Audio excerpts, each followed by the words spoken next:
Alright, how's everybody doing? Thanks for joining me again for another video. I just want to put together another one. Kind of a basic video about a W-2 and how you read it and what the boxes mean. This is kind of useful for, if you're making sure your W-2 is completed properly, or maybe you're doing your own taxes, or trying to understand exactly what the IRS is looking for on some of these boxes. So I'll just go through each box real quick and kind of talk about some of the things that I've learned as a tax preparer for a few years, and hopefully give you some insight there. So we'll start on the left side and then move on over. Up here, the control number, not really sure what that relates to. I think it's just similar to the tax ID number, the employer ID number, kind of just through the payroll system. Doesn't have much relevance, I don't think. At least the IRS hasn't cared about it. So I wouldn't pay too much attention to that. But moving down to the employer identification number, box B here.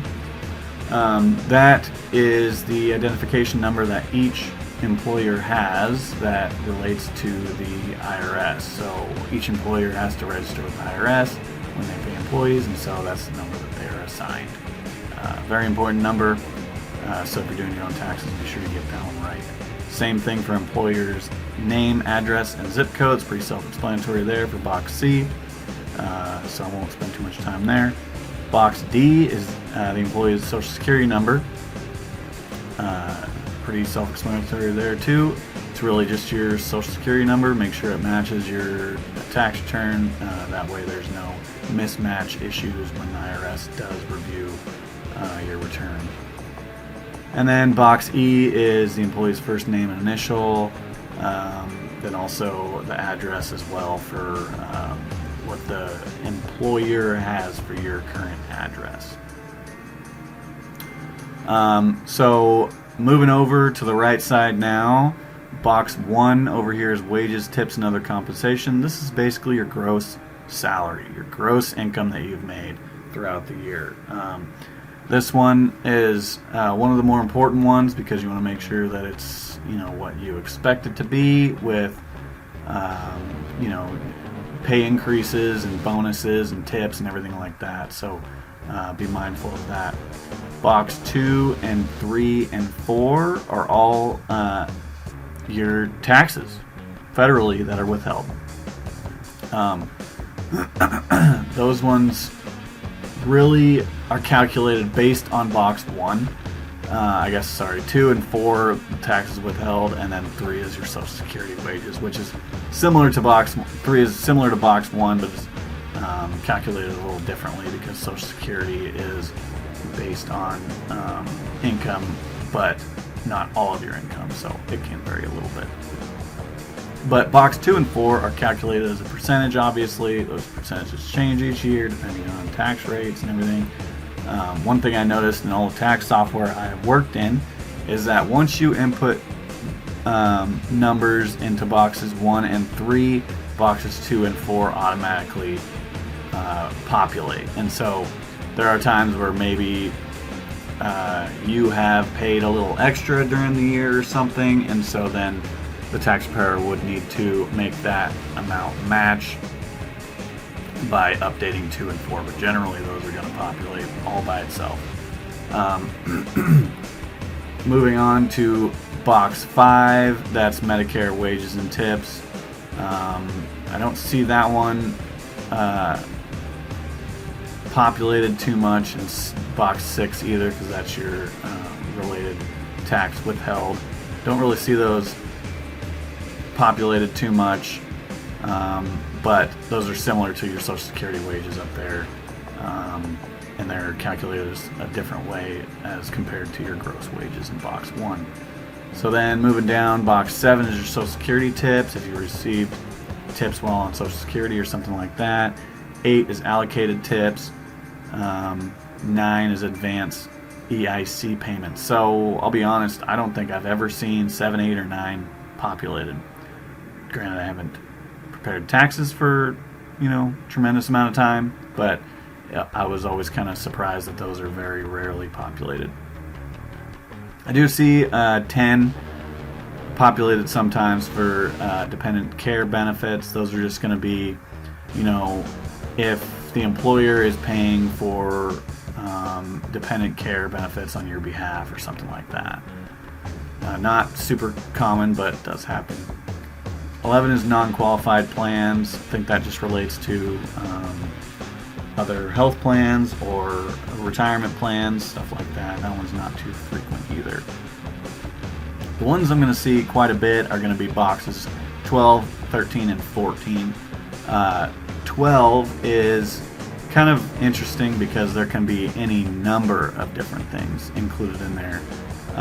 And each code is a little different, so it can be a little bit confusing. But what I did was I pulled up H&R Block's website for the codes relating to box 12. So here, I won't go through any of these really, but as you can see, there are numerous amounts of codes that can be in box 12, and each one is going to have different reportable amounts respective to what exactly is going on. As you can see, non-taxable sick pay, uncollected Social Security tax. I'm trying to think which one I see most. I would say probably W, because that's employer contributions. And also has HSA, health savings accounts and stuff like that. AA is a big one too. Roth contributions for 401k plan. Those ones are pretty significant across the board. So if you're curious about what your codes mean on your W-2, just Google it, figure out the code, and then that'll hopefully give you some insight there. So you can have multiple codes, and I think I've even seen it where there's been more than 4, and so it's printed on another page. But there can be, several different types of codes in there. 13 is just a checkbox for, I think kind of relates to 12, but may just be in general as well, 12 or 14. You just simply a checkbox if you're a statutory employee, or if you have a retirement plan through them, or if you've received third-party sick pay. I think it's just kind of a notification to the IRS, kind of what's going on. 14 is other. That's kind of your catch-all. And so you could do the same thing as what we did with boxes 12, is you could Google the box 14 codes and see what comes up. There's, I can't even describe how many different types of codes I've seen in there, and they're kind of inconsistent across employers too. Some abbreviate things a little differently, and some don't really indicate or aren't very clear. And so I think if you just Google the code on there, it'll tell you what it is. One thing I also noticed is that 14 isn't necessarily a reportable item, meaning that I've never really seen issues if you kind of code those incorrectly. Maybe if you're audited or something, they might come back and say, what is this code? It doesn't match your W-2. But it's just kind of interesting that I think employees put those in there, and or employers put those in there, and they're not necessarily standard. And so they don't really go anywhere in the IRS, I don't believe. But obviously, someone in the IRS could correct me on that one. So then lastly, we have box 15 down here, which is the bottom area, 15, 16, 17, I guess 15 through 20 really. Depending on your city, state, you might have these populated, and depending on the state you're in, you might not at all, because you might not have state taxes. But box 15 is pretty self-explanatory. It's your state. It's going to have a 2-letter abbreviation there, and then a state ID number. So they're going to have a separate ID number similar to the employer identification number up in box B. 16 is going to be the wages that you received while working in that state. Generally, it's going to be the same as box 1, usually, but not always. 17 is going to have, a calculated tax through the state, so those are going to change, obviously, depending on the tax rates during that year. Depending on your city, you might have local wages and local income taxes as well, and the locality name. 16 through 20 aren't super prevalent, but I do see those sometimes. So if you're curious, it'll all depend on obviously where you're working. I think some contractors might also be working in several different states, and so then you would have multiple states and cities on there. So important to grasp all of that. Some things I've noticed when people are trying to do their taxes online themselves, it says take a picture of their W-2, and so they do that, but they don't always incorporate those down there. For some reason they kind of get lost, and so their picture doesn't upload properly, and then they have issues. And but nevertheless, be sure to include that stuff in there.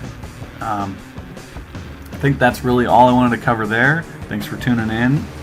If you have other questions about W-2s or any other financial related information, feel free to comment below and I'll do my best to answer.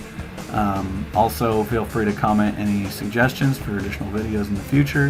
If you like this video, please like it and subscribe. Thanks, and I'll see you again soon.